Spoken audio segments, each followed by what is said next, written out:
take a look at the specs on this oxygen cylinder here. This cylinder is made by a company called Worthington Industries. They're from Ohio. I suspect the actual manufacturer of the cylinder is probably somewhat less Midwestern than this, but that's okay. Let's take a look at the specs on this oxygen cylinder. So it says it holds 1.4 ounces of oxygen. I calculated that out. That's 39 grams, which is that's about 2.2 moles of oxygen. Multiply that out. That should be 55 liters. But as you can see, it says the capacity is actually 34 liters. It also says that the pressure rating on this cylinder is 500 psi, and that works because remember we saw that it had 520 psi in it. Okay, so anyway, I am going to be using hydrogen and oxygen. This is the propane cylinder. It has a rating of 250 psi. Propane is a liquid in the cylinder and then it evaporates, so it doesn't need to hold as much pressure as a compressed gas like oxygen is. Hydrogen exists in a cylinder as a compressed gas, which means I need to use the higher pressure cylinder, so I'm going to have to adapt these oxygen cylinders to use hydrogen. So I've got to try to refill these oxygen cylinders, this thing right here, with hydrogen. Let's try a couple of experiments. So let's take this, which is what I used for my pressure test, and I've added a valve and some tubing, and here at the end, remember, reuse, recycle, reduce, have my balloon. I'm going to go ahead and empty this cylinder. I'm going to need to empty it anyway because I need it to repurpose for hydrogen. So let's go ahead and empty it out. And then the thing's going to be, when I empty it out, what kind of volume do I get in this sphere? If this has 34 liters in it, I'm going to wind up with a sphere which is about 15 to 16 inches in diameter. And if it has 55 liters in it, it's going to be more like 18 inches in diameter. So let's go ahead and empty this baby out and see what we get. The other thing I want to do is recheck the pressure because I want to see whether or not I lost pressure. I opened this thing about 36 hours ago. Let's see if the thing held pressure.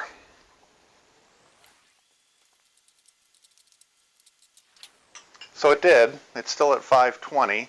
So at least we know that when the thing is not tapped, it's going to hold pressure. So let's go ahead and see what we get when we empty this thing out.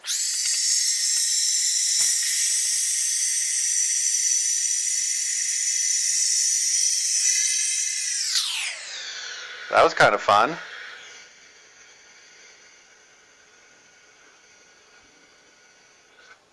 So let's see what we get.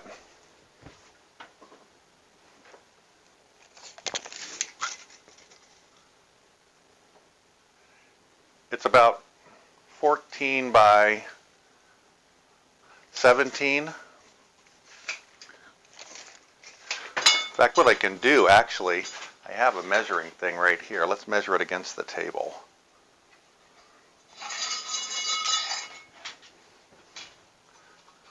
And I'm going to just smush it a little bit so that it's more round. It's about 17 inches in diameter when you make it a sphere. If you back calculate from 17 inches, you get 41 liters. So I don't know what's right. The 55 probably not right, but neither is the 34.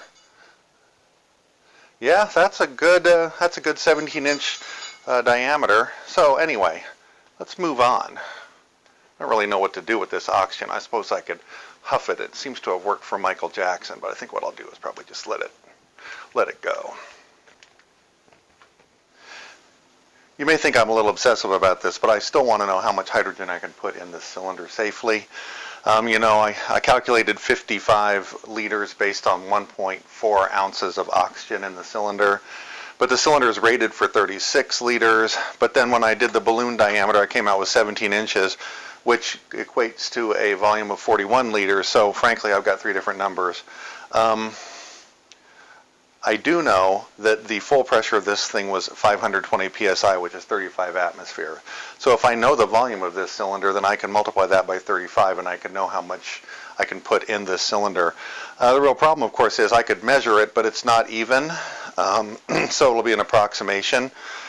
But I do know the principle of Archimedes, and long-term viewers know the principle of Archimedes too, which is that this item will displace the same amount of water that it is immersed in. So let's apply the principle of Archimedes and see if we can find out how much this thing has in volume, neglecting, of course, the thickness of the walls. This cylinder has 38 grams of oxygen in it. If you remove that from the known weight of this cylinder of 1 kilogram and divide by the density of steel, there are 109 cubic centimeters of steel in this object. So here I have a container of water, which is of the same height as the object, filled to the brim, ready to overflow with water. I think I'll just tip that off just a tiny bit. Let's see what we get.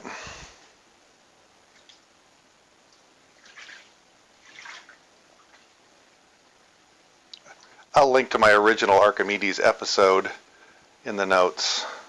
So it's not quite perfect. It doesn't quite go all the way down, but I think close enough for government work. That was a fair amount of water taken out.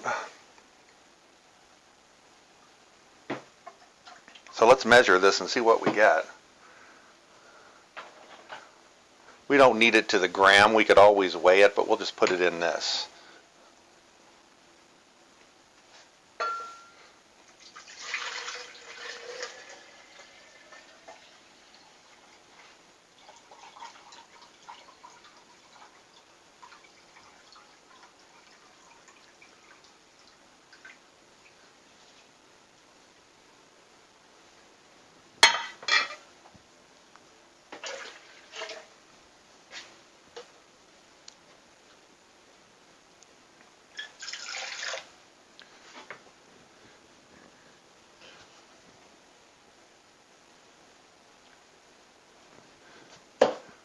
That's 1,075 ml.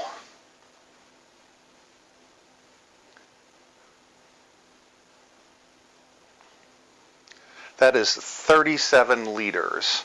So it looks like the 36 liter number is actually the number. Good to know. Let's take our volume of 966 ml and round it up to a liter.